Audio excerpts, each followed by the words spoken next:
finally here.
Now is the best time to investigate.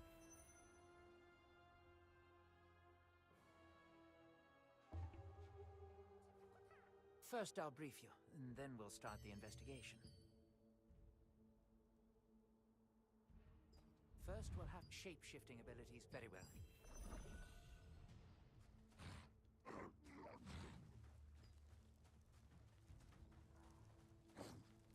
Yes, Flammacan!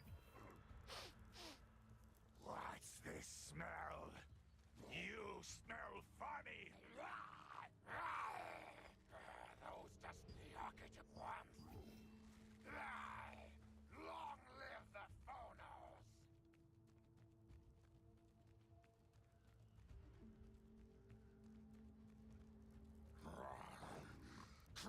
After infiltrating the Phonos clan for an investigation, you learn that their recent ferociousness was due to tension with the Arkidu orcs. The Phonos orcs were trying to gain more strength to fight the Arkidu orcs by staging a festival of fire.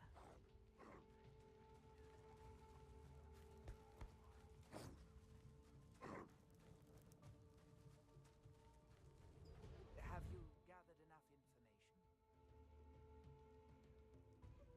The awaited is good. If you activate the relic, you'll be able to sneak into the orc cave.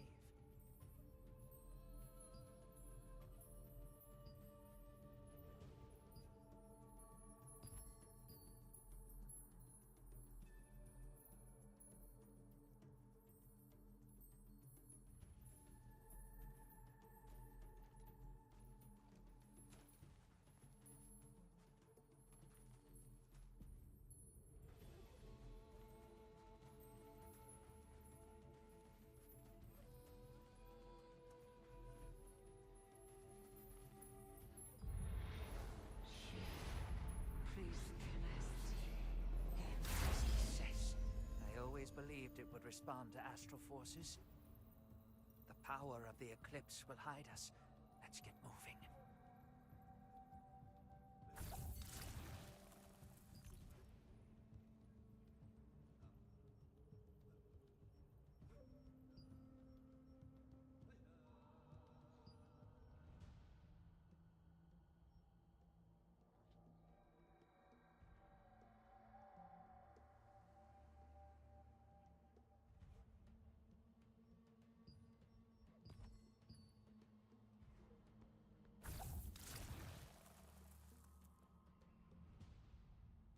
Orcs who work with magic may see through the power of this relic, so we should avoid orc shamans.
Yo, what is up guys? Welcome back or welcome to the channel as usual. Today is a video that a lot of you have been anticipating, and that is the crossbow dagger guide. And I know that a lot of people have been waiting for this, but I'm going to be splitting this video into multiple phases, which is obviously your early game as you're leveling up to 50. And once you hit 50 and then end game, I'm going to show you a couple builds, and I'm going to leave them also down in the comments, and I'll pin it for you so that you can have access to it at any time. Do keep in mind that before we get into the builds and all that kind of stuff, I also want to give like a brief breakdown of the rotation and what exactly is your main focus as you play crossbow dagger, and then dive deeper into like which skills to level up first as you're leveling and all that kind of stuff. So with that out of the way, if you end up enjoying that kind of content, don't forget to like and subscribe, and let's get right into it. So for crossbow dagger, like basically it's the highest APM class in the game, for those of you that enjoy like the whole like, you know, smashing your keyboard kind of thing. And overall your bread and butter is your mortal mark, which in this case is destination mark, which I'll get into in a moment, and your quick fire. This is basically for the most part like what most of your rotation consists of, and obviously there are different play styles for the rotation and how you want to play it. Some people emphasize more on the crossbow, some people more on the dagger, some people kind of a middle ground, which is like in my case in PvE I play a bit of a middle ground. So if you look at my quick fire and my detonation mark, basically you need to pop your poison, which I'll explain in a sec, and then you use your quick fire, and the goal here is to pop quick fire as much as you possibly can and have the detonation mark basically explode for big damage. Now what plays a part in this is selfless diffusion. Whenever you have selfless diffusion, or whatever the skill is going to be called on global, this skill makes the cooldowns go down more when you have it on based on the skills that you land. So if let's say I use this skill right now, selfless diffusion, and I use quick fire, but then I use my knife throw, you can see that my quick fire went back off of cooldown. So you kind of like now get where this is going.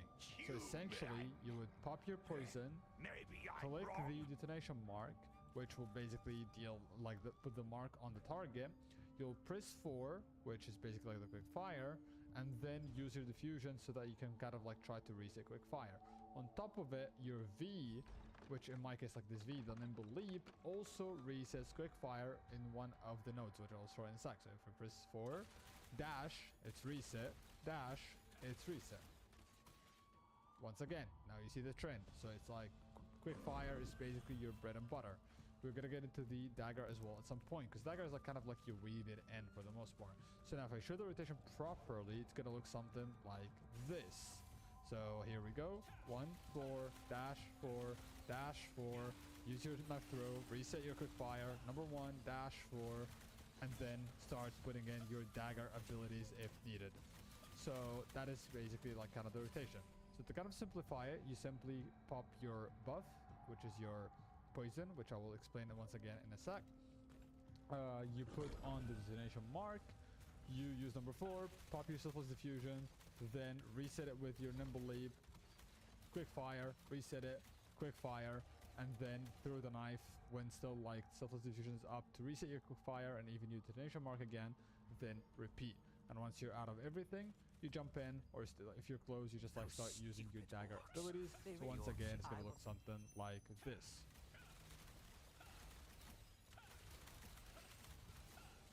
And you wait, you get this, and then close with your dagger, and then that's it. That's basically like your for rotation. That's why also like having cooldown reduction and all that stuff is also beneficial for the build, so that it also helps with this kind of like cooldown reduction. Now, in terms of obviously how to acquire these skills in the first place, that's the important part, because as you guys know, we now have the skill specialization system, which basically entitles these like trees over here and what you do with them.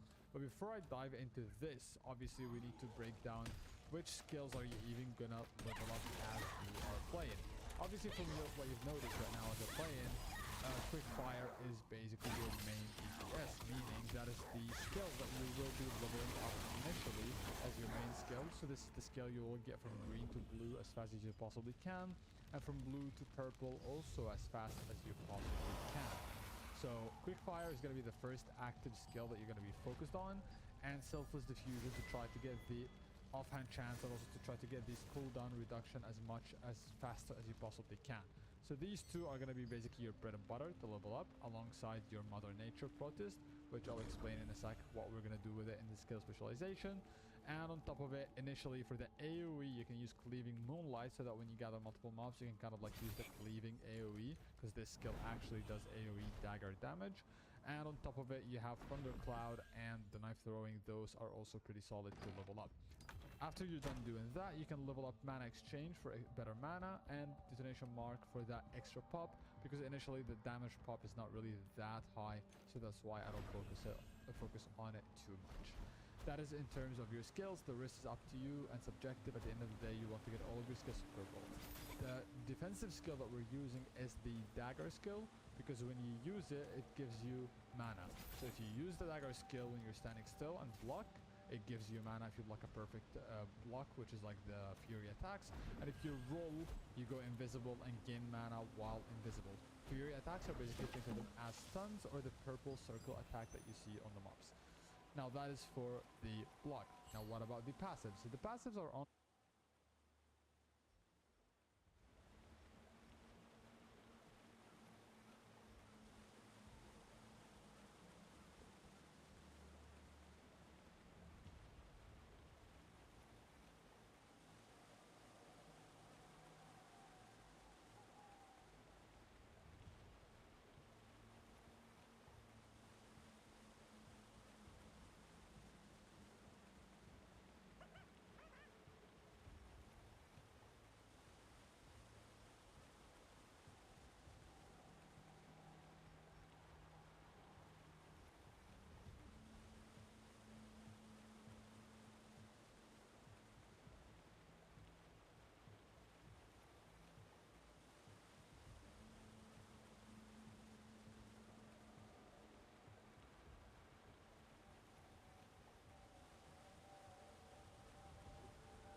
honestly like the tricky thing, because it's very subjective what you want to do, because early on crits, for example, are very meh. You don't get much out of it. So I would recommend going for the poison, the assassin step, because the higher you get it, the more mana regen you get each time, and the favorite. Now for the rotation, piercing strike is really good, so these and evade what I would skill, because this is the boss, and put this here aware to play. To be honest, this is the boss and put this here instead, so be aware of that. Now that is for the PvE setup. For PvP, there are multiple ways to play. To be honest, this seems to be like my favorite so far out of the single target ones. And obviously you need the evasion. These are like the most important ones for your evasion. And if you tend to have like very high evasion later down the line and people are missing on you often, I would recommend you also weave this in, maybe instead of this Eagle Eye or instead of this one. It's up to you basically, instead of Destructive Fang. This is at least my recommendation for the skills. Now for the rotation, we already broke down the skills. I explained how this works. In terms of PvP, mostly you have Phantom Smoke Screen. Phantom Smoke Screen is basically your bread and butter when you go in, because if let's say I go in and use Smoke Screen, I don't get hit by anything at all, and then I can go back out when necessary. That is like mostly how your playstyle is going to look like. Obviously all of this is impacted by the skill specialization. Now I'm going to showcase the skill specialization first for PvE and then for PvP, but keep in mind at the end of the day this is very subjective. People have different playstyles. Crossbow Dagger generally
that is the skill that you will be leveling up initially as your main skill. So this is the skill you will get from green to blue as fast as you possibly can, and from blue to purple also as fast as you possibly can. So quick fire.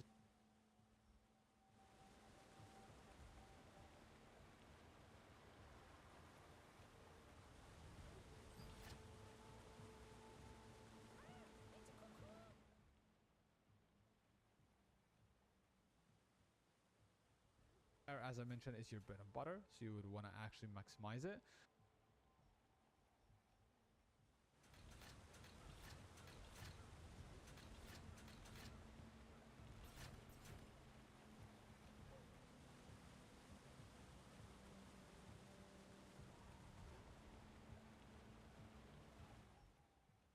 Detonation mark is very subjective. You can have it if you want. If you want to use it, you can. If you don't want to use it, you can just leave it the normal mortal mark. That is up to you. Outside of that, these are very subjective. Some people like the thunder one. Some people, like myself, like the gale one to stack the gale faster. And I personally think the gale one is the better option for PvE and for PvE. The only option, the PvP and the PvE, the better option is thunder when it's raining, because then it spreads AoE. But outside of that, I think gale is the better option. Here I would take boost effects so that you don't have mana issues. As long as you feel like you have mana issues, I recommend you take this so that you can use mana exchange to take away from your health and give you more mana. But if you do not have mana issues, you can just not use this at all, or not even use the whole skill at all.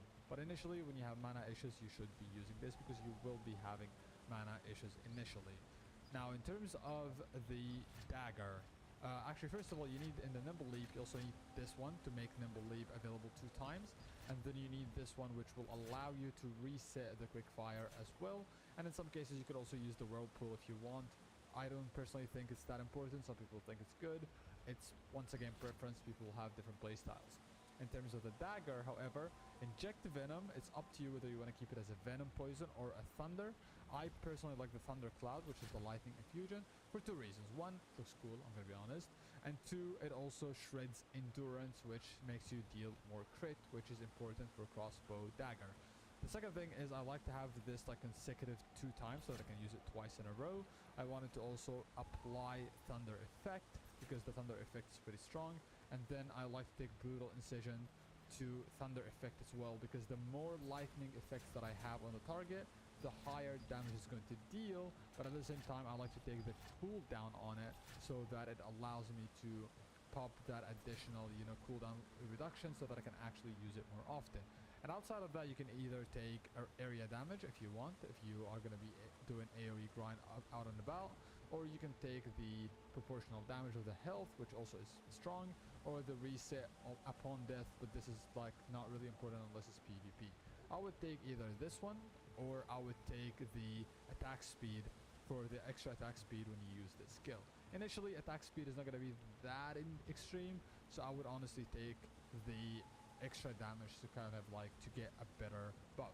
So now if I were to show the whole rotation for PvE, it would be something like this. Obviously keep in mind the ping as well, because the ping obviously in Korea is not the best. So this is basically how the rotations overall gonna look like, and then you're gonna weave things in between based on what you have, and that's it. And as you can see, it's pretty clean. This is with 200 plus ping. With lower ping, it should look a lot better than that.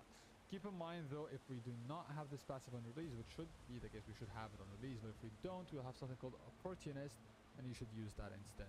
But anyway, that is for the PvE. For the PvP, I'm more of a single target kind of player. You will be basically copying the exact same things that we had from the PvE, with the exception of, if we were to reset this, let me do this real quick. Let's say I'm going to be doing this.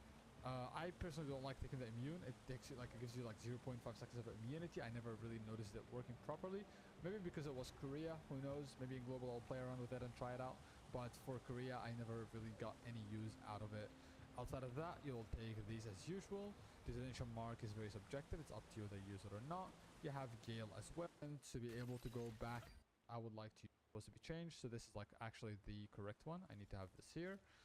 And like that, we are actually on the right track. Yeah, this is crossbow, a mix of dagger. as these, as you can tell, maximize your dexterity.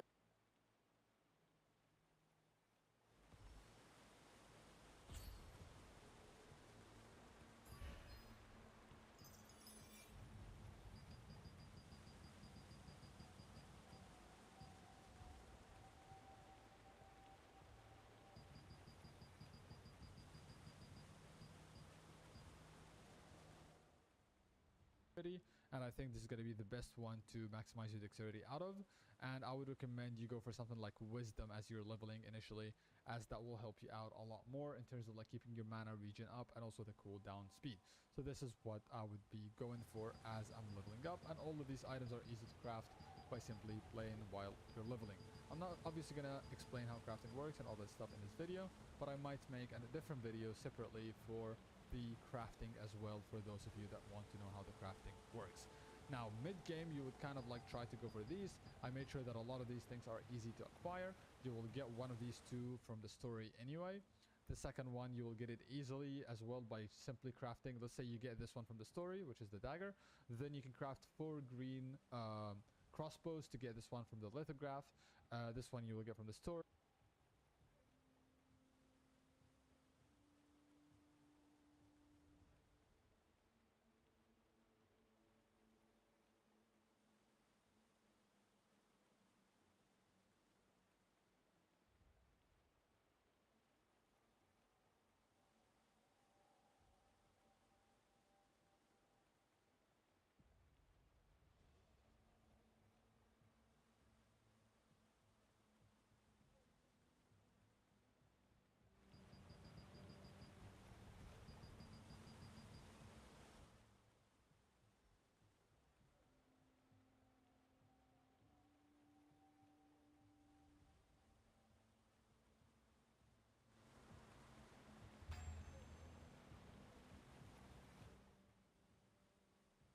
You'll get this one from the story, and you'll also get this one from the story, and the rest is very easy to get. And you will get the lethal portion ring from the lithograph. You'll craft 4 different green rings and put them in the lithograph book, and that will give you the lethal portion ring. You want to trade this ring to the max, because this ring is going to be the business slot for you for a while until you can access better rings later down the line. Once again, dexterity is like your go-to, so you would want to put everything to dexterity, preferably like even up to 40 in this case, because you don't want to use 2 points.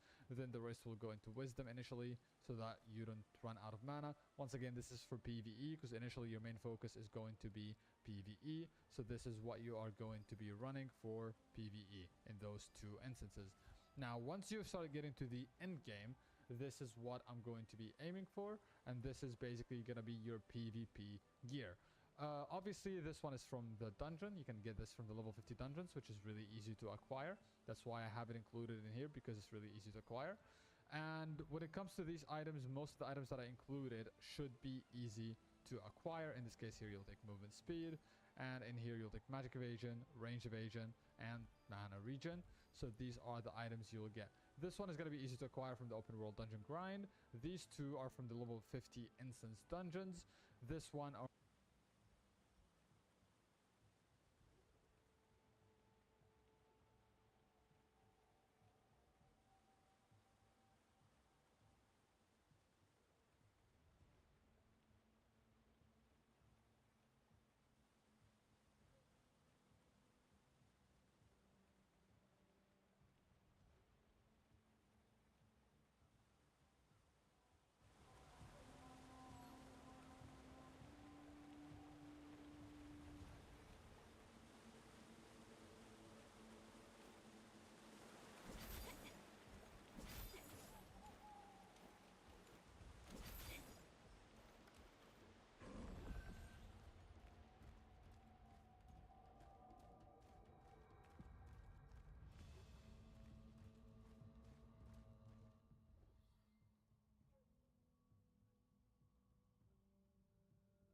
I'm going to be splitting this video into multiple phases, which is obviously your early game as you're leveling up to 50. And once you hit 50 and then end game, I'm going to show you a couple builds, and I'm going to leave them also down in the comments, and I'll pin it for you so that you can have access to it at any time. Do keep in mind that before we get into the builds and all that kind of stuff, I also want to give like a brief breakdown of the rotation and what exactly is your main focus as you play crossbow dagger, and then dive deeper into like which skills to level up first as you're leveling and all that kind of stuff. So with that out of the way, if you end up enjoying that kind of content, don't forget to like and subscribe, and let's get right into it. So for crossbow dagger, like basically it's the highest APM class in the game, for those of you that enjoy like the whole like, you know, smashing your keyboard kind of thing. And overall, your bread and butter is your mortal mark, which in this case is the detonation mark, which I'll get into in a moment, and your quick fire. This is basically, for the most part, like what most of your rotation consists of. And obviously there are different play styles for the rotation and how you want to play it. Some people emphasize more on the crossbow, some people more on the dagger, some people kind of a middle ground, which is like in my case in PvE I play a bit of a middle ground. So if you look at my quick fire and my detonation mark, basically you need to pop your poison, which I'll explain in a sec, and then you use your quick fire, and the goal here is to pop quick fire as much as you possibly can, and use your quick fire and my detonation mark. Basically you need to pop your poison, which I'll explain in a sec, and then use your quick fire, and the goal here is to pop quick fire as much as you possibly can, and have the detonation mark basically explode for big damage. Now what plays a part in this is selfless diffusion. Whenever you have selfless diffusion, or whatever the skill is going to be called on global, this skill makes the cooldowns go down more when you have it on, based on the skills that you land.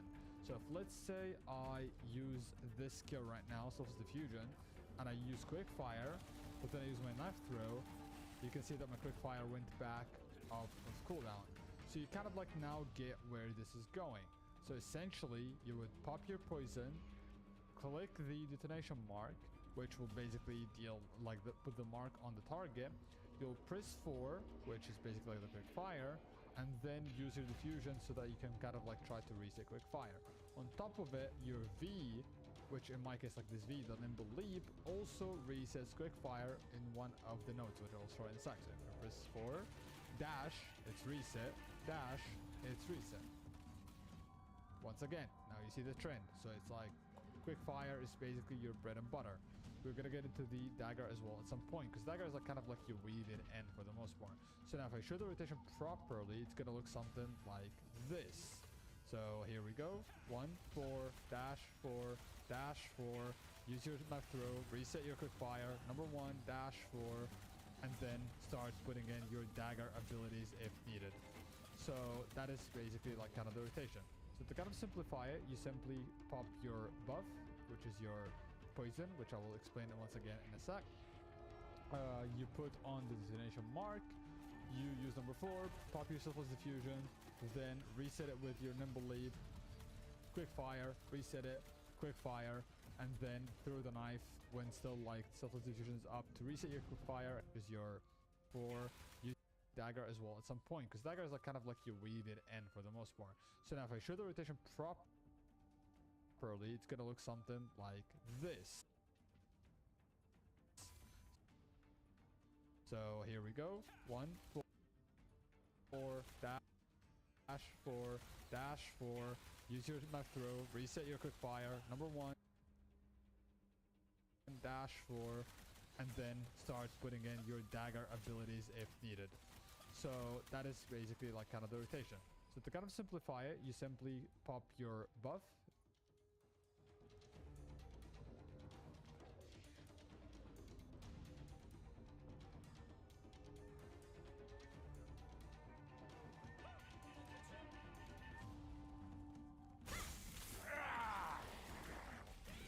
Who disturbs the sacred ceremony? You dare interrupt the festival of human? Did the Aki send? Thanks to you.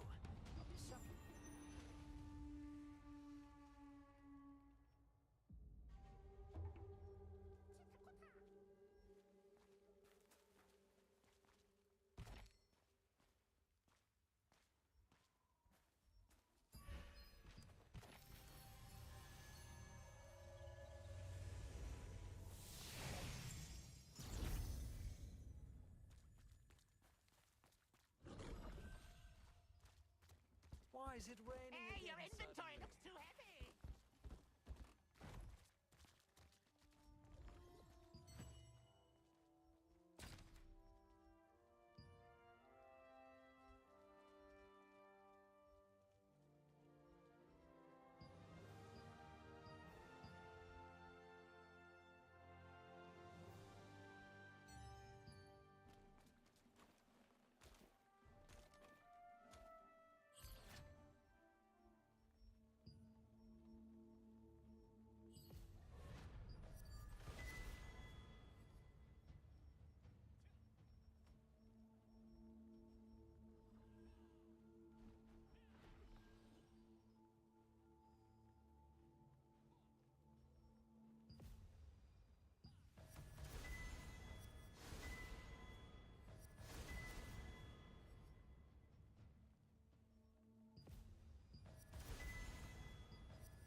mind but that before we get into the build kind of thing, can and have the detonation mark, let's say, of cooldown or whatever.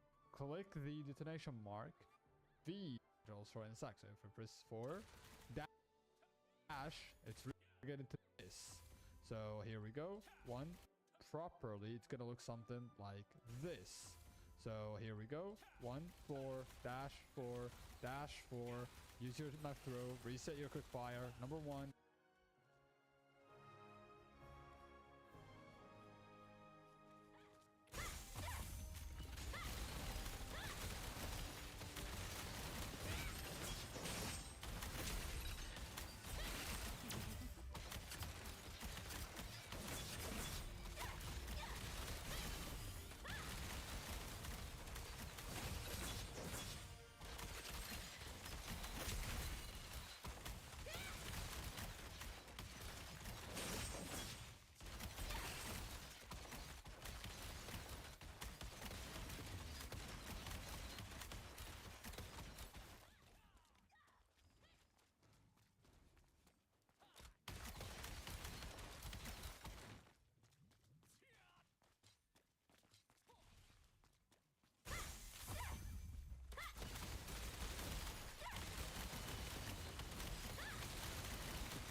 Oh, this is bad.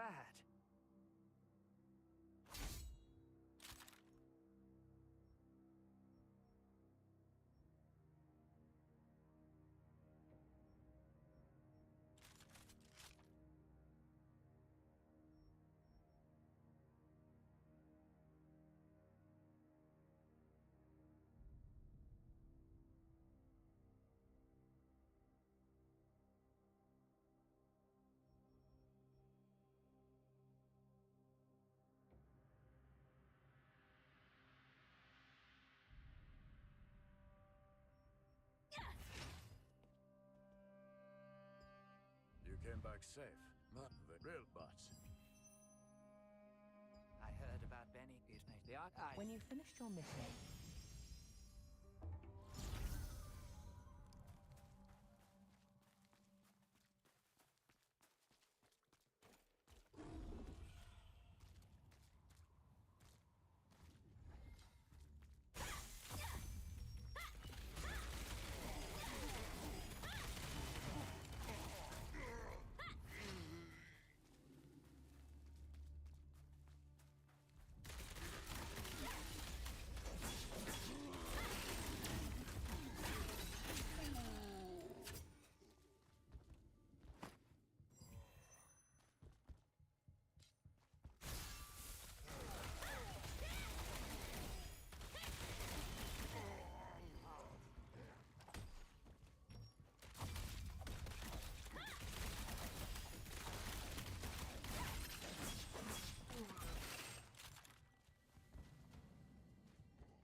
You obtained some information on Benny's whereabouts from a drunk orc. This information led you to a notebook with Benny's name on it and a prison key.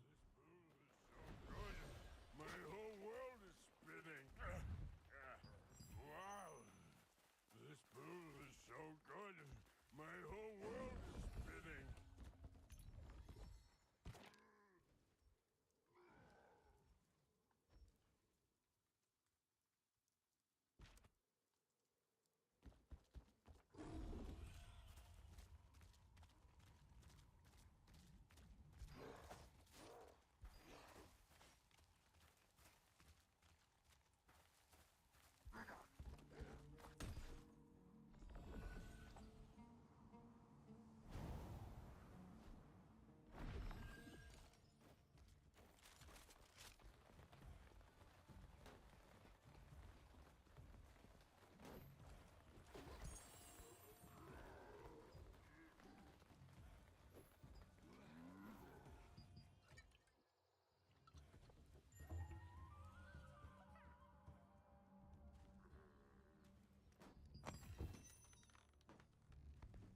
This photo scum will be used for the dark ritual.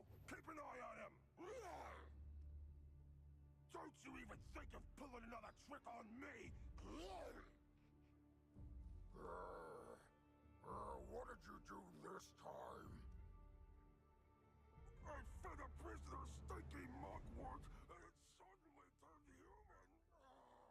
I really got it that time.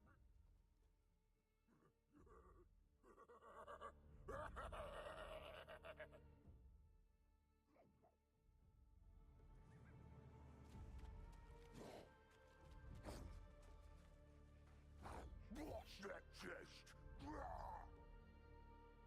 It's a bomb, dummy! You touched it last time and it exploded, but you still haven't come to your senses! If you blow it again, it will be the death for all of us! Don't touch it!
Really?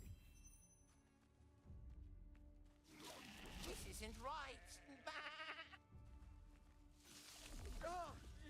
What? Did something go wrong? What? Oh, so bitter.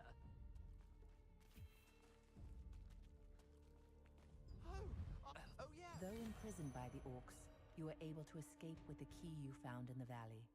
You defeated the Arkidu orcs and located Benny, who was imprisoned and transformed into an orc. He said that before he could escape, he needed to first return to his original form.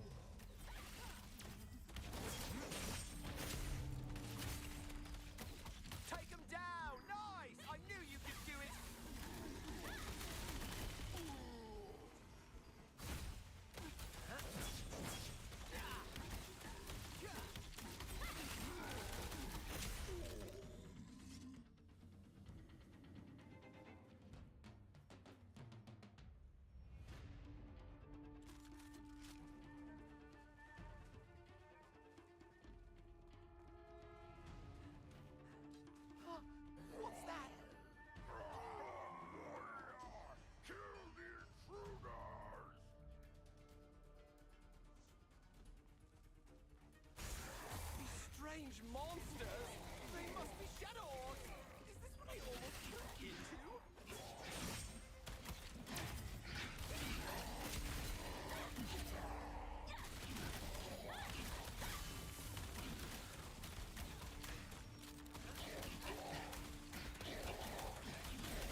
revealed that the Arkidu orcs had been kidnapping Phonos orcs and using wicked sorcery to turn them into shadow orcs.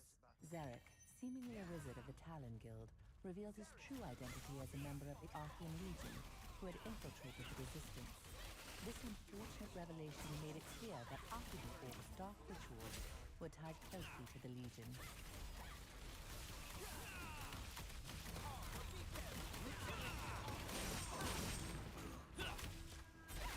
So, you know the truth.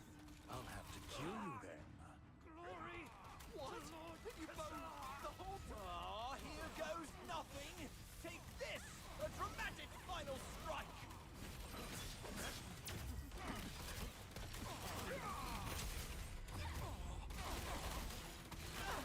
How cowardly! Aiming for my injury like that!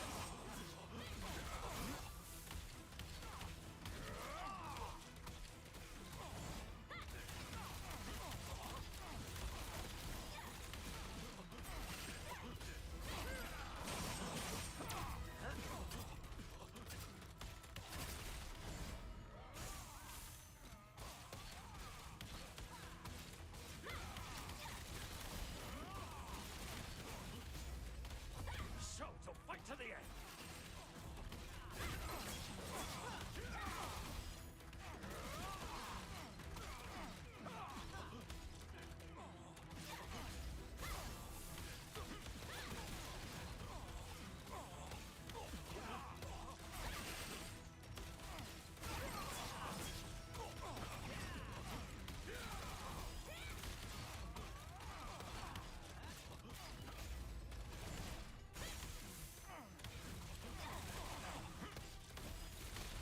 Another betrayal came when it was revealed that Arthur Talon, leader of the Talon Guild, was working for Archeum after being bribed by Zarek. You joined forces with Benny to defeat the pair, but the enemy forces were fast approaching. But why is the foothold so high up there? Of course. Hang... Yeah.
It's raining! It's raining! I think there's something on the other side. You're a good swimmer. Go ahead and take a look.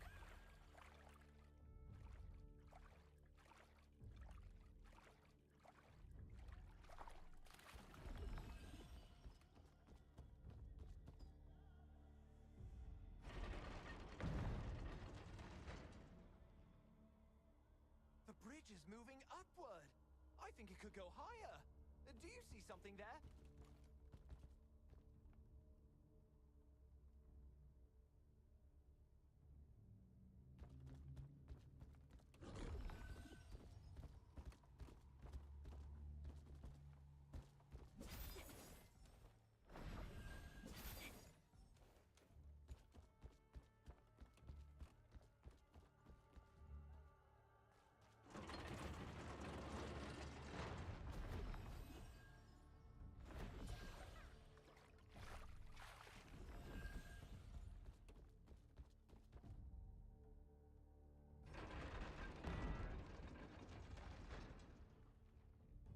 The bridge is moving upward.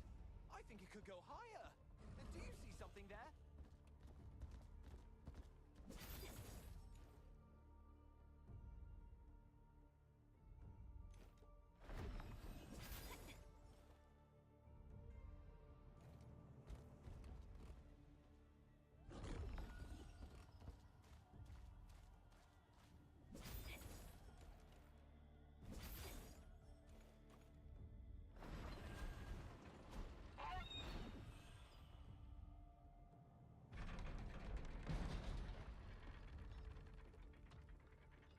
The pulley is coming down! I knew I was right!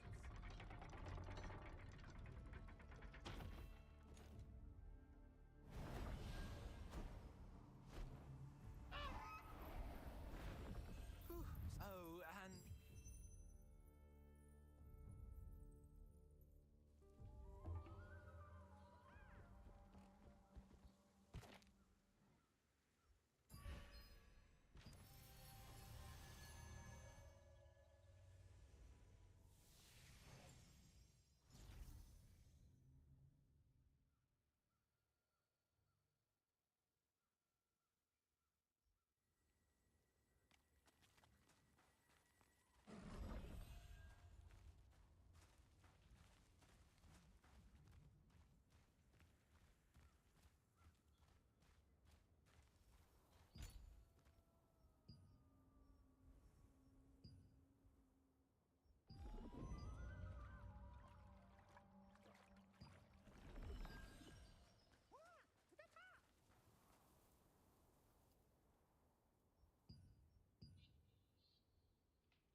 What brings you here? I need...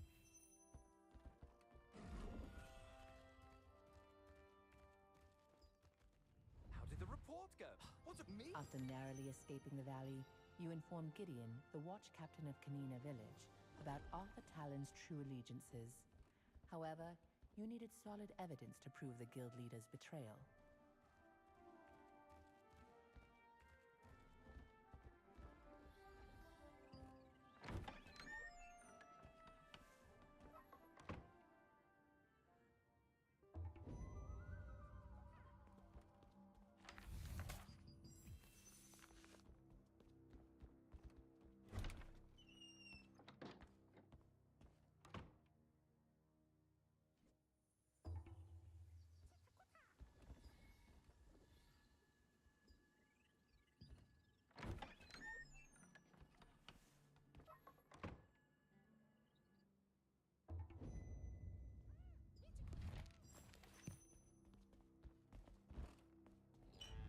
Following Benny's advice, you searched through the Talon Guild's home and found decisive proof of a conspiracy between Archeum and the Archidu orcs.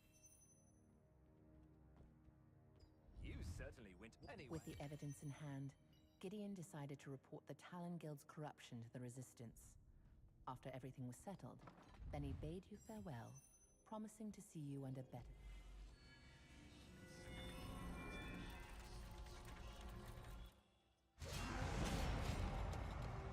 The phone was behind the Archidu orcs creating shadow orcs all along.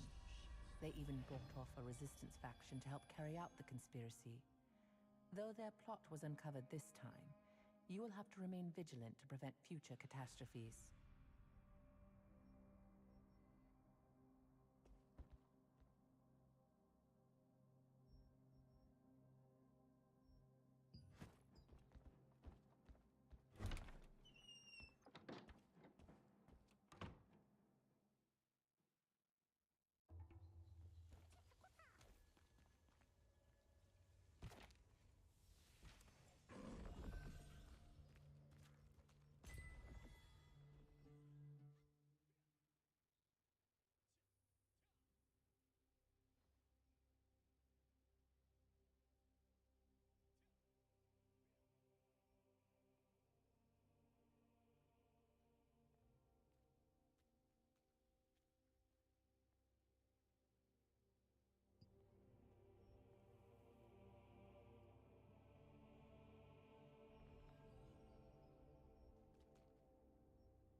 back out when necessary. That is like mostly how your playstyle is going to look like. Obviously, all of this is impacted by the skill specialization. Now, I'm going to showcase the skill specialization first for PvE and then for PvP, but keep in mind, at the end of the day, this is very subjective. People have different playstyles. Crossbow Dagger, generally speaking, is played by so many different people in so many different ways. So if, let's say, I'm going to reset this now so that I can go with you one by one. Obviously, I'm going to go off of the assumption that I do not have tier 2 because this crossbow resets my quick fire when I use Nimble Leap. But I'm going to go off of the fact that we do not have that on release, which is the case. We're not going to have it on release. So this is what you're going to be doing for PvE. For PvE, quick fire, as I mentioned, is your bread and butter. So you would want to actually maximize it. Detonation mark is very subjective. You can have it if you want. If you want to use it, you can. Some people, it's AoE, but outside of that, I think, yeah, to take away using this because you will be having mana issues initially. Now, in terms of the dagger, actually, first of all, you need in the Nimble Leap, you also need this one to make Nimble Leap available 2 times, and then you need this one, which will that up to you whether you want to. Some people think it's good. It's going to keep it as a venom poison or a thunder. I personally like the thunder cloud, which is the lightning infusion, for 2 reasons. 1, it looks cool, I'm going to be honest, and 2, it also shreds endure. Use it twice in a row. I wanted to also apply thunder effect because the thunder effect is pretty strong, and then I like to take brutal incision to thunder effect as well, because the more lightning effects that I have on the target, the higher damage it's going to deal. But at the same time, I like to take the cooldown on it so that it allows me to pop that additional, cooldown reduction so that I can actually use it more often. And outside of that, you can either take area damage if you want, if you are going to be doing AoE grind out and about, or you can take the proportional damage of the health, which also is strong, or the reset upon death, but this is like not really important unless it's PvP. I would take either this one, or I would take the attack speed for the extra attack speed when you use this skill. Initially, attack speed is not going to be that extreme, so I would honestly take the extra damage to kind of to get a better buff. So now if I were to show the whole rotation for PvE, it would be something like this. Obviously keep in mind the ping as well, because the ping obviously in Korea is not the best. So this is basically like how the rotation is overall gonna look like, and then you're gonna weave things in between based on what you have, and that's it. And as you can see, it's pretty clean. This is with 200 plus ping. With lower ping, it should look a lot better than that. Keep in mind though, if we do not have this passive on release, which should be the case, we should have it on release, but if we don't, we'll have something called Opportunist, and you should use that instead. But anyway, that is for the PvE. For the PvP, I'm more of a single target kind of player. You will be basically copying the exact same things that we had from the PvE, with the exception of, if we were to reset this, let me do this real quick. Let's say I'm going to be doing this. I personally don't like taking the immune. It takes you it gives you 0.5 seconds of immunity. I never really noticed it working properly. Maybe because it was Korea, who knows? Maybe in global I'll play around with it and try it out. But for Korea, I never really got any use out of it. Outside of that, you'll take these as usual. Detonation mark is very subjective. It's up to you whether you use it or not. You have Gale as well. This here, remove CC, is very important, as this can let you break out of any form of CC, including sleep, if you have Selfless Diffusion with this node on. And outside of that, you then have the dagger. I like taking the Shadow Escape, because what this essentially does is that if I go in, I have 6 seconds to be able to go back out if needed, so that if things get sticky, I can actually escape out of the fight. Another thing that I like to take is also Camouflage Immune to CC, so that I can go Invis and break out of CC if needed. And at the same time, Phantom Screen, this one allows it so that even melee attacks miss on you. And I like this because basically when you pop the Phantom Smoke Screen, any attack that comes your way is a miss. They don't land it on you, and that's why I think this is very, very important, so that it keeps you a bit safer as well. Now, outside of that, you know that I like taking the Lightning Infusion, as I mentioned, and you can take things like maybe the Thundercloud Bombing, so that you can get that extra damage. And then with the last 3 points, it's up to you, honestly, what you want to do with it. You can invest it anywhere you would like. In this case, for example, I can put it in the mana cost efficiency, or I can put it in the cooldown reset on death, because I would like to use this in PvP. And then when you go to the PvP segment, this is how your rotation is going to look like. So these are the skills that I have. These are the skills that I also invest.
It into.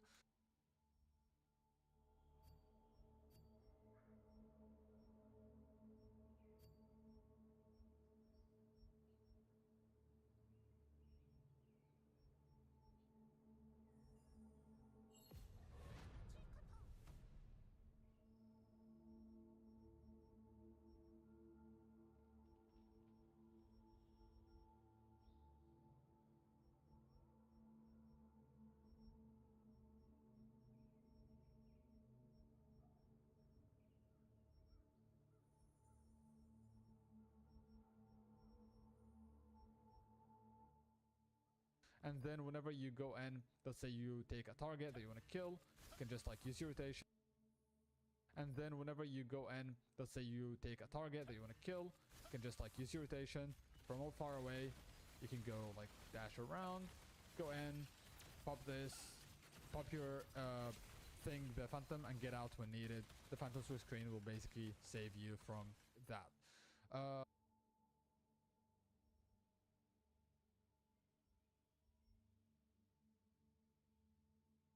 Obviously, I was not using the correct thing because like I changed a couple things that were not supposed to be changed. So this is like actually the correct one. I need to have this here. And like that, we are actually on the right track. Yeah, this is the correct one now. Let me just change it to this. There we go.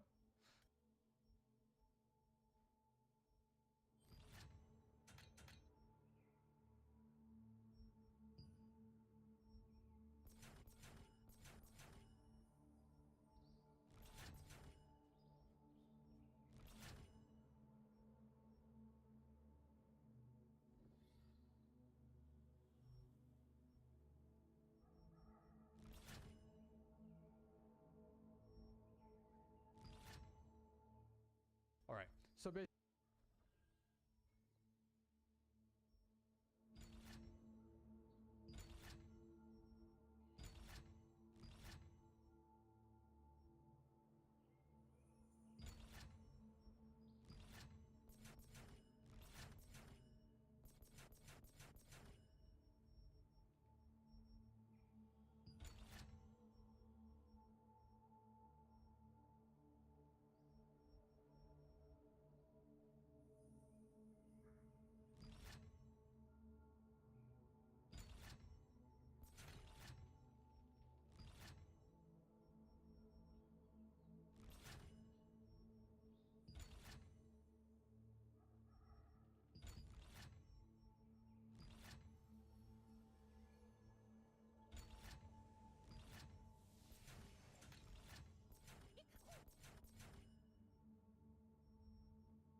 basically you'll just like pop your Gale. You will use your infusion, selfless diffusion if needed, if you want to engage, and then start popping. And once you want to go in, you pop your smoke screen, pop your skills from the dagger, and then get out.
That is early game, mid game.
the channel as usual. Today's video is going to be like more of a short, straightforward one. I'm going to try to make it as simple and to the point as possible, and it's about these settings, because a lot of people have asked me about my settings and also how to improve your targeting, how to increase your frame rates, all that kind of stuff. So this video will cover basically all the different settings that you need to be aware of to basically like maximize the potential of targeting, to also get better frames, and at the same time to also like know some settings that you need to be aware of that will help you whether in PvE or PvP. So let's start from the top so that I don't waste your time, starting from the gameplay. So in gameplay, there's honestly like one setting that I think is worth noting, and this is easy direction location designated skills. This one here is off by default, and let me show you what exactly this does. So if I have it off by default, you see here I have the skill, which is a directional skill, control 4. As you can see, now I click the skill and let go. Now my hands are off the skill. Now for me to use it now, I need to click the skill again to let it come out. This is kind of like inefficient and usually gets in the way, especially in the middle of PvP and stuff. And also like even in PvE, it's kind of like a waste of time. So if you turn this on and stuff,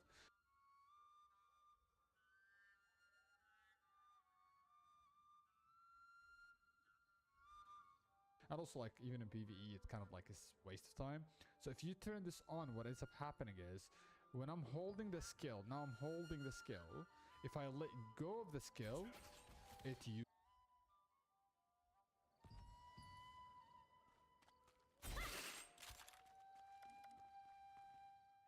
uses it right away. Obviously this was ping, that way you just saw, because this is Korean server, the ping is high, it's whatever. But overall, basically, essentially what this does is it makes it so that once you click on the skill and let go, it comes out right away, instead of having you have to double click the skill, which sometimes causes bugs, and at the same time it's just like an extra click for no reason. That is, like, in my opinion, just like for convenience, and I think it's very good. There's also the Ami toy here for the recovery. So basically you have an Ami toy, which is like basically think of it as the pet, and when you have these leaves, which you can easily buy, but that is not the point of this video, it basically consumes these leaves every couple seconds to heal you. Think of it as BDO if you've ever played BDO. By default it's set to 80% if I'm not mistaken. And for PvE, honestly, you can still leave it at 80%, but whenever you go PvP, you should actually put it up to 100%, so that basically it's trying to always keep you at 100% HP. That is for this segment of the controls. In terms of character, however, this is where a lot of options come into play. I'm not going to go into details when it comes to this. All I'm going to say is, like, display wind indicator, for example, is off by default. What it essentially does is, when you have it on, you will see a green icon next to you when there is wind. Right now it's not windy, that's why there's nothing. But whenever there's wind, it shows you basically the direction of the wind. And when you stand in the direction of the wind, what this essentially does is it kind of like makes the projectiles of bow and crossbow faster. So it's kind of like beneficial to bow and crossbow players more than others. And at the same time, if you have it as somebody who doesn't play bow or crossbow, you can stand in the opposite direction of the wind to deny them that kind of buff. Obviously, that is like not the biggest deal breaker in the game, so it's not the most important, but it's still something to be aware of. Now, these two here are the most important settings if you're going to do mass PvP or mass PvE. And the reason for this is these two being on, what they essentially lead to, if let's say I equip my PvP setup where I can do the spin to win, if you look at my spin to win right now, like this skill over here, you'll see the numbers are like really flashy. And the more the targets there are, the bigger those numbers are going to become, and also the worse FPS you are going to have. But when you turn these two off, what ends up happening is you notice the numbers are now very, very small and very minuscule, that it's barely visible. So in a mass PvP situation where like there are so many players on the screen, you don't get that clutter of numbers in your face, and at the same time you do save a lot of frames. So this is basically like something I turn on in PvE and turn off in PvP just for the sake of performance in PvP. Now when it comes to these are the settings for targeting. This is basically like, normally for PvE I would just like put it back to simplify all and just leave it at that, but when you are going to PvP you should put it as user settings, and these are the settings that I recommend you copy. I'm not going to go into details, you can read it. It's just very straightforward. It is just like simply making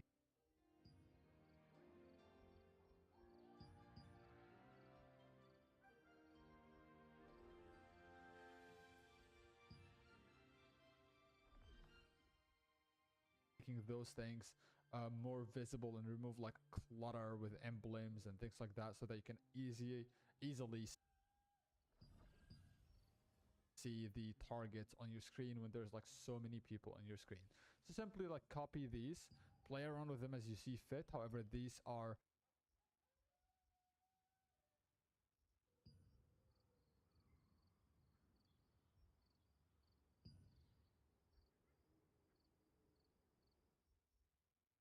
what almost all the veterans use, because this is actually what we have proven to be what works the best. At the bottom of this page here, those two are very important. Amitoys, as I mentioned, are the morphs. So when you turn them off for others, you basically make it so that it's a lot, you know, more FPS for you, so that you don't see unnecessary pets. And also your own. For me personally, I turn it off for the sake of immersiveness. I just don't like the Amitoys. They look goofy. They're not my cup of tea. They break my immersion, but at the same time you can turn it on if you want, and you can just like have them floating around. This is obviously up to you. I personally prefer to have both of them off. Target selection, same thing. You can simply copy these. However, when it comes to PvE, once again I just put it back to circular by distance, so that it's easier for me to tap target, so that it doesn't fuck up my PvE grind. And whenever I'm going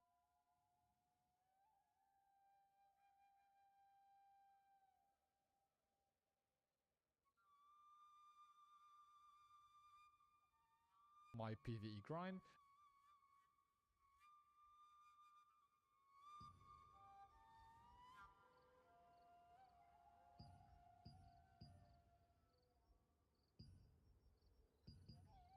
and whenever I'm going to PvP, I simply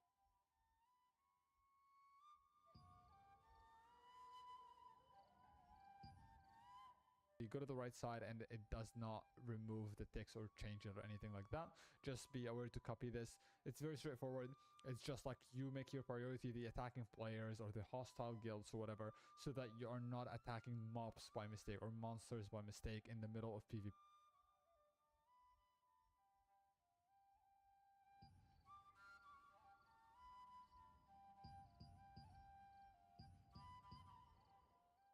Because a lot of the PvP areas sometimes take place in an area where there are monsters around you, and you don't want to get into a situation where you're targeting the mobs instead of targeting the players that are in the vicinity.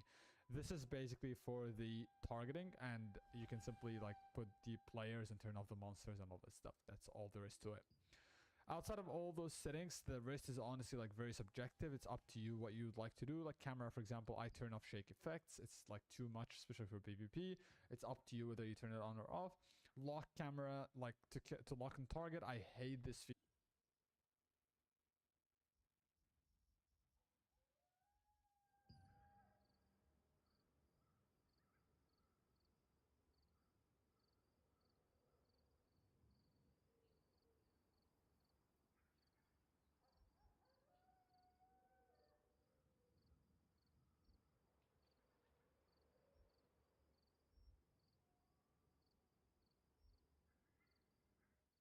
They added it recently, and when you have it on, if I press control and target, you would notice I cannot move my camera anymore, and it's locking me to this target right now. And it's really you turn it off, however, and you turn this on, like over here you turn it off. If I press control and target, it still will do this, but I can still move my camera. So I just hate that feature in the camera, and I personally like to have it off, but it's up to you. This one here is just like perspective. It's up to you whether you change it or not. And these are basically like the most important things. The rest is just like subjective and up to your preferred options pretty much. Now, this is it for the targeting. For the other stuff that kind of increase some frames for you. Outside of all this, you have the graphics. This is obviously the most important one when it comes to getting more frames. Depending on your frame rate or whether you're streaming or not on your GPU, I recommend setting it to 144 and quality if you are playing like on a very good CPU and GPU. But if you're playing on a lower end PC, I recommend capping it to 60 and putting this to balance if you have an Nvidia card. If you don't have an Nvidia card, I do not recommend AMD. If there's Intel, once we get released, use it. If not, just use the AMD if you don't have an Nvidia card. If you do have an Nvidia card, however, just put it to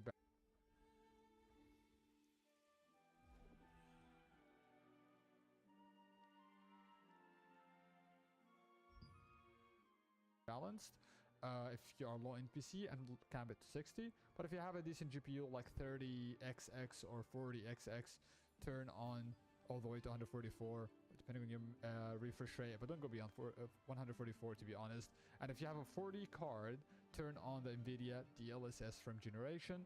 If you have a 4070, 4060, 4080 and you don't have this feature available, that means you have HDR on your monitor. So turn off your HDR, restart the game, and it will work with you, and that multiplies your frames. In terms of quality, I personally play everything on medium when it comes to PvP. However,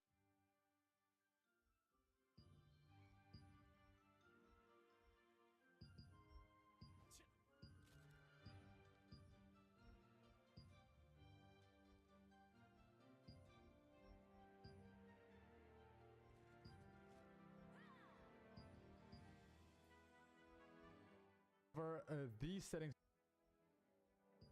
that you need to be aware of to increase the frames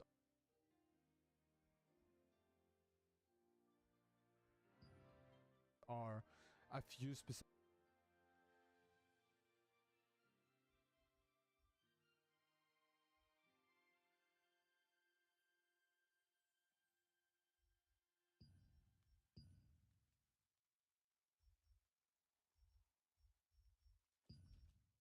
settings, and those are obviously will turn off all of these, like uncheck all of these. Level of detail is very important to get better frames. You would want to lower it to get better frames if you are on a lower end PC.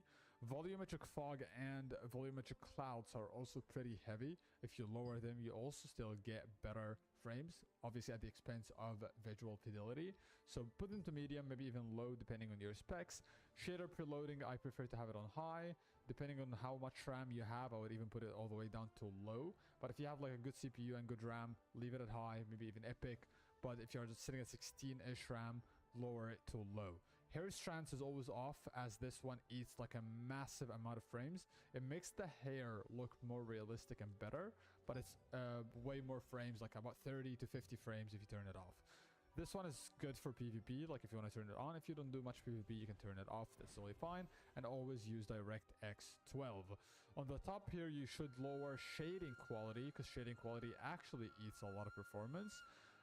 Outside of that, character count and view distance to some degree. The rest don't really eat that much performance. You can kind of like lower the vegetation.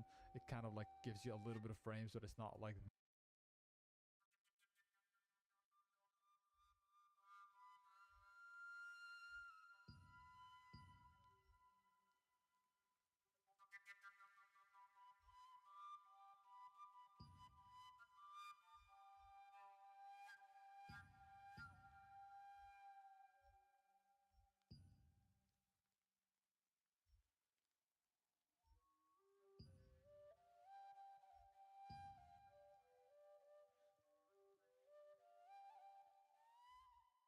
biggest deal in the world. Those are, in my opinion, the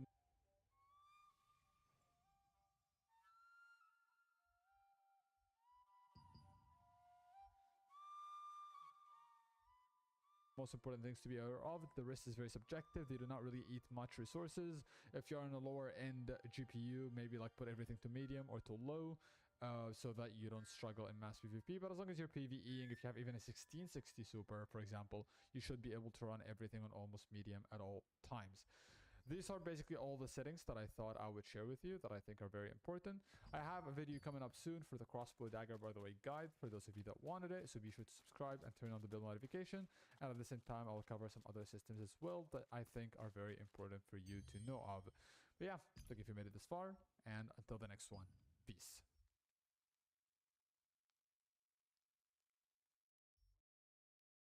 Be aware to copy F2P option. Increase your frame, get better frames, obviously specs. Shader preloading, I prefer to have it on high. Depending on how much RAM you have, I would even put it all the way down to low. But if you have like a good CPU and good RAM, leave it at high, maybe even epic. But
if you have Alienware AW2723 and looking for the best settings, this is something that I found and maybe it's going to be helpful. So preset mode, FPS or RTS, game enhance mode off, but if you want you can have it on, response time super fast or extreme for the lowest latency, adaptive sync on, go with the brightness 60 to 80 and contrast 75 to 85. Now you can go with the brightness 100, but it really depends what kind of like room you have and what kind of game you're playing. So if you're playing a game that you don't need too much brightness, like let's say Valorant, then go with like 70, right?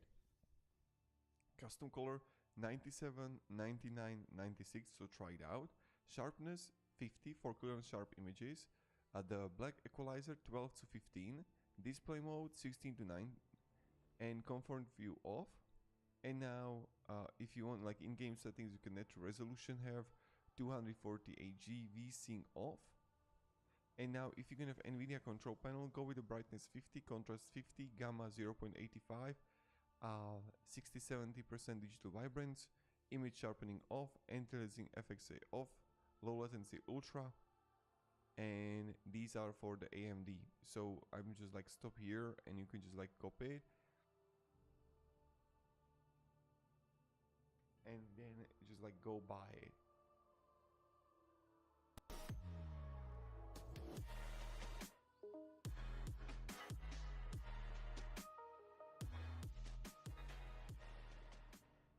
Hi guys, this is Ryan.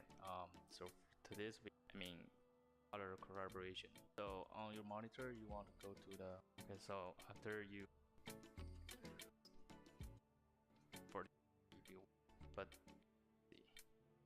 the detail 60. Hey there, so if you own the Alienware AW2725DF and you're looking for the best settings for your monitor and try it out, that you can try.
Welcome back to TFT Central. We've had loads of requests for this one, so today we're going to be going through the best settings guide for the Dell Alienware AW3225QF, their 32-inch OLED monitor. We've restored the screen to factory settings, so we're going to set it up for both SDR and HDR usage. So let's do SDR first of all. So if we open up the main on-screen menu, the first thing you're going to want to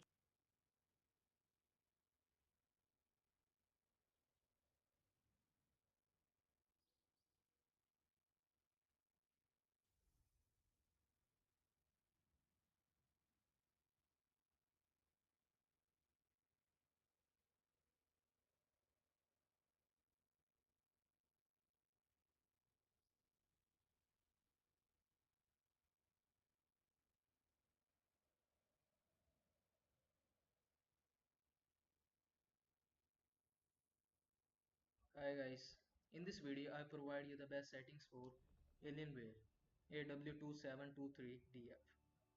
Here you can see the settings. First talk about general settings. Resolution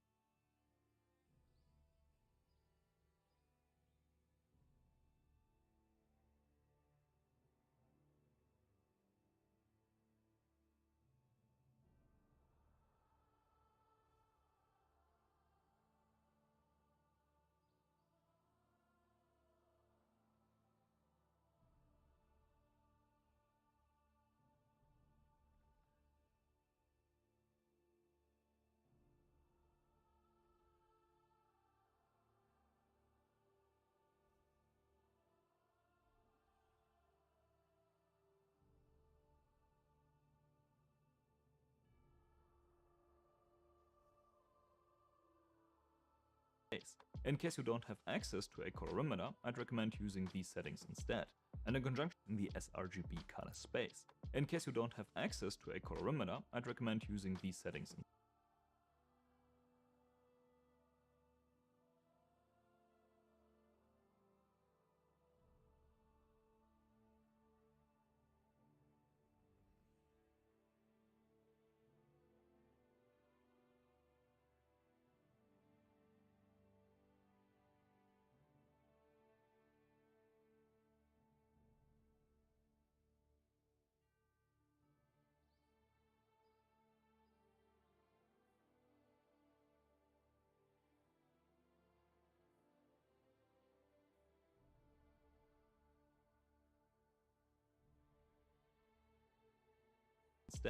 And in conjunction with these settings, you can also use the ICC profile that I made for this monitor, link in the video description. Now, unfortunately, I can't give you a simple recommendation for the overdrive setting. It's a bit more complicated than that. Because in typical Dell and Alienware fashion, there's quite a large difference in response times with G-Sync on and G-Sync off. With G-Sync on, all three overdrive modes look very similar, almost identical. It's hard to see by eye, but the measurements tell us that Extreme is the best setting at the maximum refresh rate. It's ever so slightly faster than the other modes. On average, not even half a millisecond quicker than the super fast mode, but it also doesn't add any overshoot, so why not take it? But turning G-Sync off changes things quite a bit. The Extreme setting now shows visible and worse ghosting and should really be avoided. Here, super fast is the best setting, and when we compare the best results of G-Sync on versus G-Sync off, it's pretty clear that we're getting better response times with G-Sync turned off. It's not a night and day difference, but clearly Alienware are leaving some performance on the table when G-Sync is activated. Alienware might have done this to ensure that the overdrive setting works well across the refresh rate range and doesn't overshoot when the refresh rate gets lower. And yeah, with activated G-Sync, the Extreme mode works great down to about 144 Hz, which of course is good if you're getting somewhere between 144 and 280 FPS in your games. Though in case you often find yourself playing at around 120 FPS or lower, you probably want to switch the overdrive mode to fast instead. Doesn't change the fact that we are seeing inverse ghosting at 60 Hz, but I think that's acceptable for a 280 Hz monitor. Now, in comparison to the predecessor, we're getting slightly less motion blur thanks to the increased refresh rate. The AW2721D already was well optimized, so there really isn't a jump in response time's performance. If anything, the G-Sync on mode on the 23DF has ever so slightly more ghosting now, but it's really not something you're gonna notice in game. Now, the Gigabyte M27QX is a very close competitor, and side by side there really isn't a huge difference. The AW2723DF shows a bit less overshoot in the lighter track and has slightly less motion blur, but overall it's pretty evenly matched. And here's what a 390 Hz IPS and a 240 Hz TN monitor look like in comparison, which both are like proper 1080p esports monitors. Just goes to show how far 1440p monitors have come. This actually is a great monitor for games like Valorant and such, and I personally even prefer 1440p over 1080p in Valorant, as I feel it makes long distance fights just a bit easier. Anyway, in case you're wondering about display lag, there's pretty much no additional delay. 0.1 milliseconds of processing lag is virtually nothing, and the 280 Hz refresh rate feels as responsive as you would expect. Though for some reason there are 0.2 milliseconds of additional processing lag when the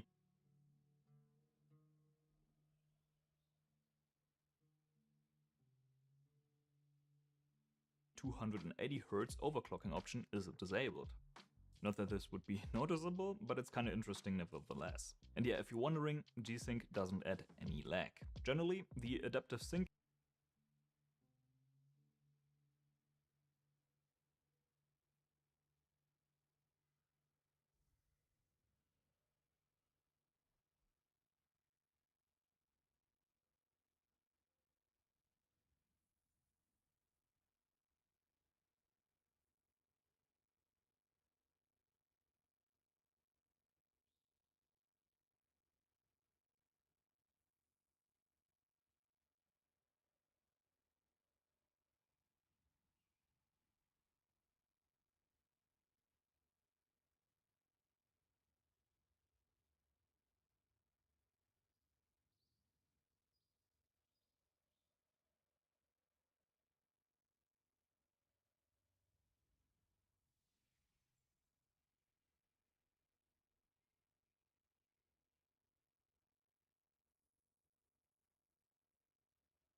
How do I use an ICC profile? This probably is the second most asked question I get right after which monitor should I buy. So I'm gonna show you how to quickly apply an ICC profile without any additional software, and then I'm gonna show you how to improve the quality and reliability. You'll find a download link, the link in the video description. Once the download is finished, navigate to the file and right-click on it.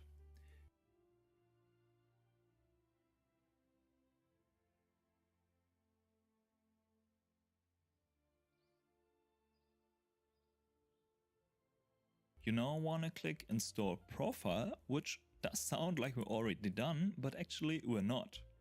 We now have to activate the profile we just installed. To do that, go to the search bar and type in color, which should be enough to make color management pop up. Now here you want to make sure that the correct monitor is selected in case you have more than one. Also activate Use My Settings for this device if it isn't already. Then click Add and select the profile we just installed. Now, this will obviously have a different name if you're not using the ICC for the 24GN600 like I'm here, so select the corresponding profile for your monitor and confirm that with OK. And now the profile will be activated and should already be selected as default. Just to make sure, select it again and click on Set as Default Profile. So in case you're lazy, you can stop right here. But you may encounter some quality issues like increased banding or find that the profile may not work properly in some applications. As I said in the beginning, the Windows Profile Loader has got a pretty bad reputation, so I recommend using the DisplayCal Profile Loader on top of that. As we're using Windows, we obviously want to click on that and then choose the installer for convenience. Once the download has finished, we of course want to double click to install. Click through the usual installation stuff until this dialog pops up. Here you want to make sure that Let Display Cal Handle Calibration Loading is checked, because this is what we're doing. Handle pops up.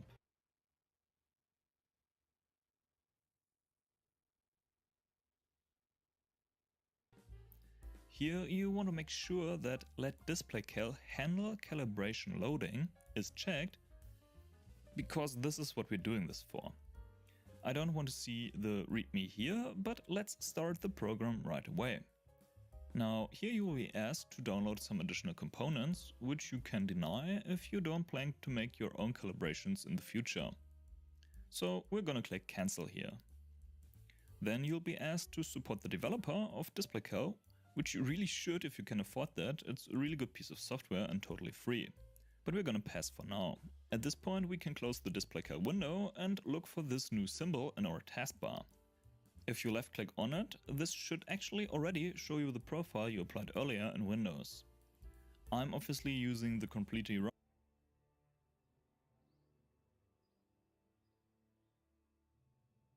profile here on my monitor for demonstration purposes, but for you the monitor name and the name of the ICC profile should roughly match up here. Now to make sure that everything is set up correctly, right click on that symbol and click on Profile Associations. This looks very similar to the Windows color management window from earlier, and here we again want to make sure that the correct monitor is selected in the top. As you can see, my profile was successfully loaded and is already marked as default. But if for some reason that wasn't the case, or if you would like to add a new one, you could just click Add and select it from the list. It's basically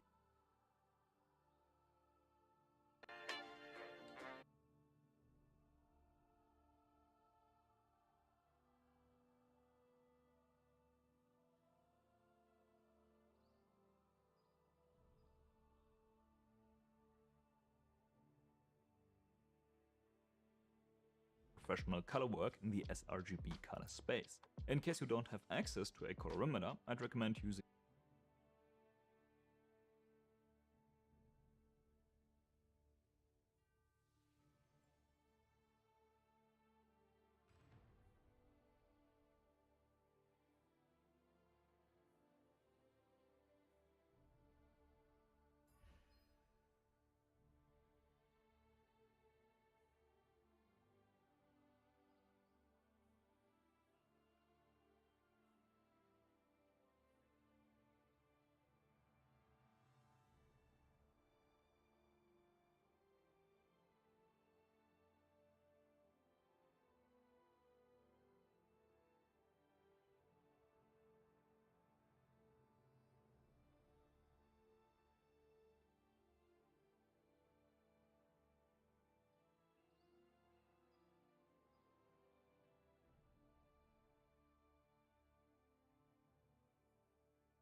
32 horizontal dimming zones, but the newer 23DF has no dimming zones at all.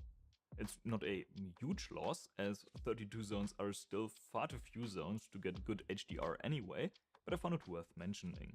Despite that, Alienware advertised the 23DF as an HDR 600 monitor, and yeah, it comfortably hits 600 nits in HDR mode. Though as it doesn't have any dimming features and the native contrast ratio just isn't very high, HDR doesn't really look all that great. This definitely is not a monitor you want to buy for HDR specifically. Now, regular SDR content using these settings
days. This is the Alienware AW2721D, and it's one of the best jack-of-all-trades monitors you can buy right now. The downsides? Well, it's expensive and extremely heavy. This thing is so heavy. Oh my god. But Shroud got one, so I recommend using. And as always, if you have access to a colorimeter, these are the description down below. I will also link a guide on how to install an ICC profile in the top right corner. Of course, if you have the chance, it's always better to use a colorimeter and create an individual profile yourself. And given the relatively high price and high image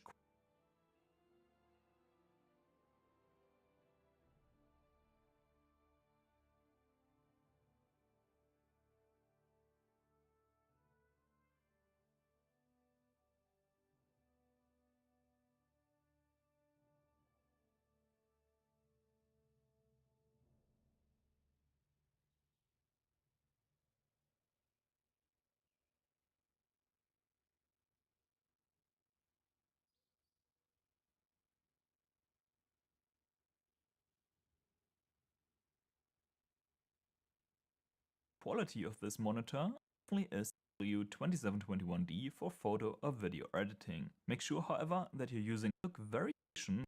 That's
down below.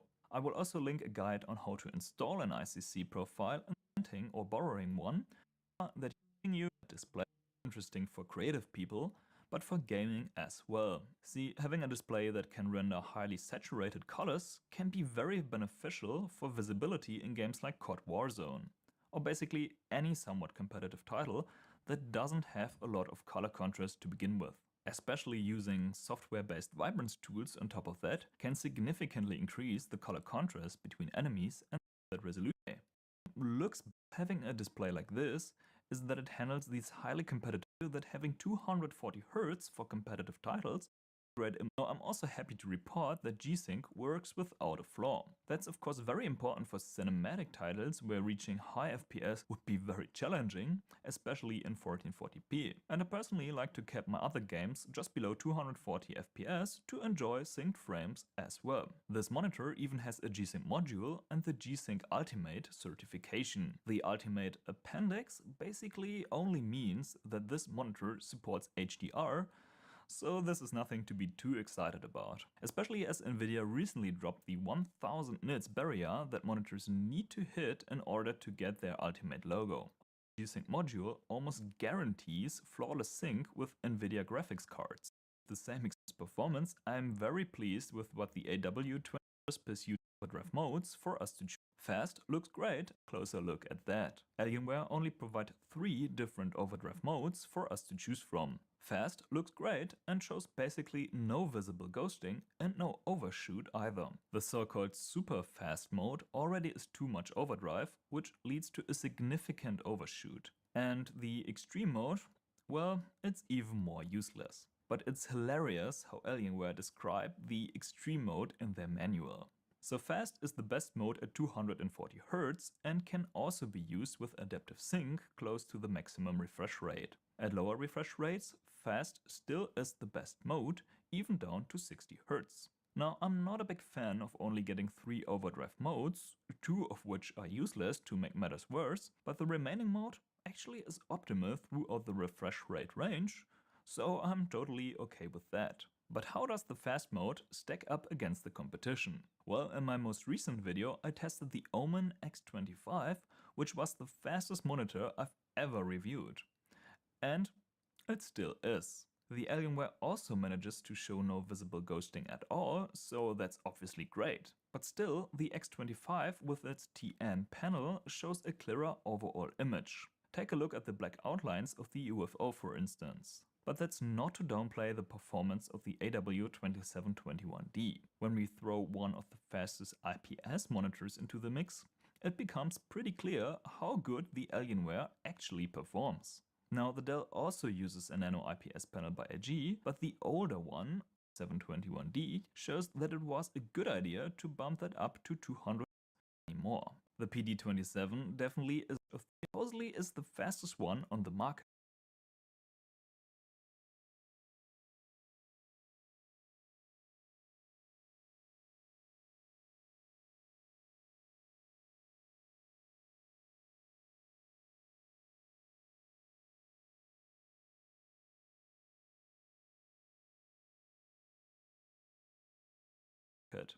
So Samsung, if you're watching, send me is the fastest one on the market.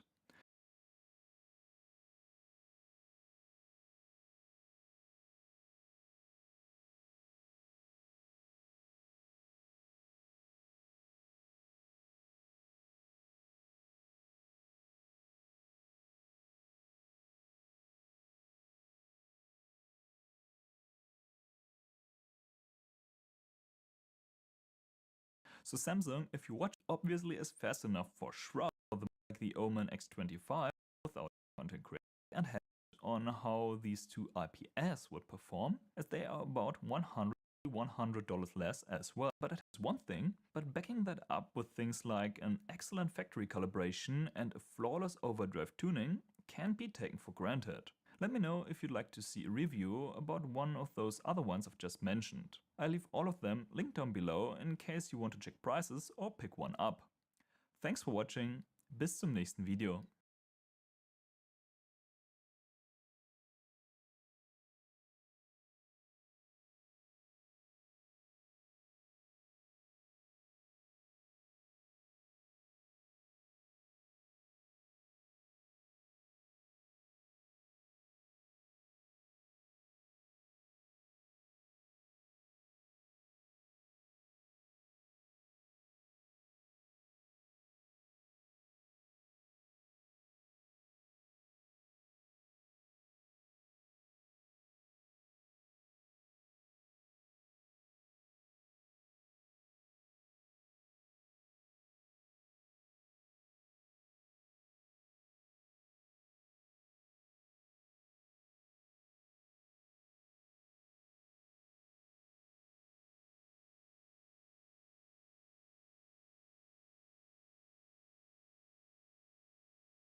no more.